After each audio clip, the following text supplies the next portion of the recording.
Welcome to today's reading of a chapter of the Bible every day.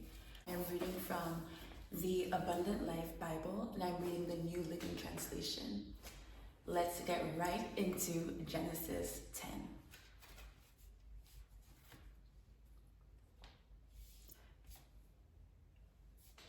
This is the account of the families of Shem, Ham, and Japheth, the three sons of Noah. Many children were born to them after the great flood. The descendants of Japheth were Gomer, Magog, Madai, Javan, Tubal, Meshech, and Tiras. The descendants of Gomer were Ashkenaz, Rephath, and Togarmah. The descendants of Javan were Elisha, Tarshish, Kittim, and Rodanim. Their descendants became the seafaring people that spread out to various lands, each identified by its own language, clan, and national identity. The descendants of Ham were Cush, Mizraim, Put, and Canaan. The descendants of Cush were Seba, Havilah, Sabta, Rama, and Sabteka. The descendants of Rama were Sheba and Dedan. Cush was also the ancestor of Nimrod, who was the first heroic warrior on earth. Since he was the greatest hunter in the world, his name became proverbial. People would say, "This man is like Nimrod, the greatest hunter in the world." He built his kingdom in the land of Babylonia, with the cities of Babylon, Erech, Akkad, and Calneh. From there he expanded his territory to Assyria, building the cities of Nineveh, Rehoboth, Calah, Rezin, the great city located between Nineveh and Calah.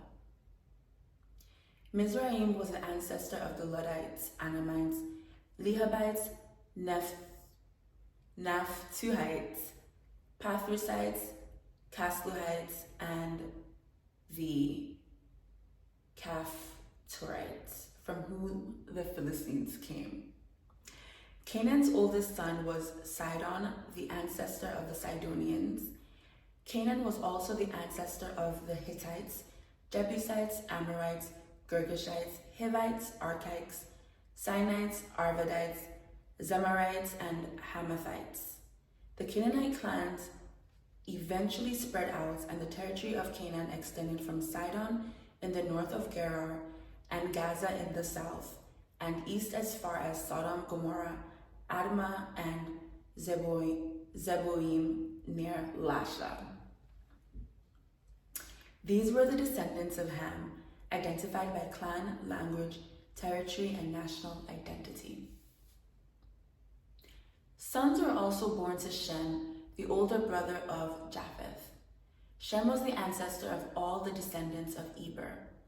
The descendants of Shem were Elam, Asher, Arphaxad, Lud, and Aram.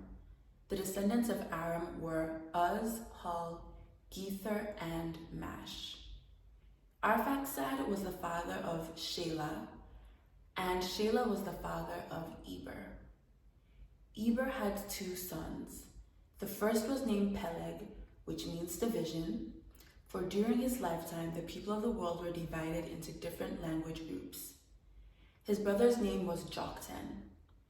Joktan was the ancestor of Almodad. Sheleph, Hazarmaveth, Jerah, Hadoram, Uzal, Diklah, Obal, Abimael, Sheba, Ophir, Havilah, and Jobab. All these were descendants of Joktan. The territory they occupied extended from Misha all the way to Sephir in the eastern mountains. These were the descendants of Shem, identified by clan, language, territory, and national identity. These are the clans that descended from Noah's sons, arranged by nation according to their lines of descent. All the nations of the earth descended from these clans after the great flood. Now, those names are kind of tricky to pronounce, but I made it through. So it's important to take note of lineage in the Bible it helps you understand why certain groups or certain clans were blessed or favored above others, and why certain groups, flourished. They continued to exist in the Bible and even until now, present day. So that's just one thing that is important to note and to be cognizant of as you read the Bible. So that concludes today's reading of the Bible. Please like, share, and subscribe. And of course, show up tomorrow for day 11. Thank you.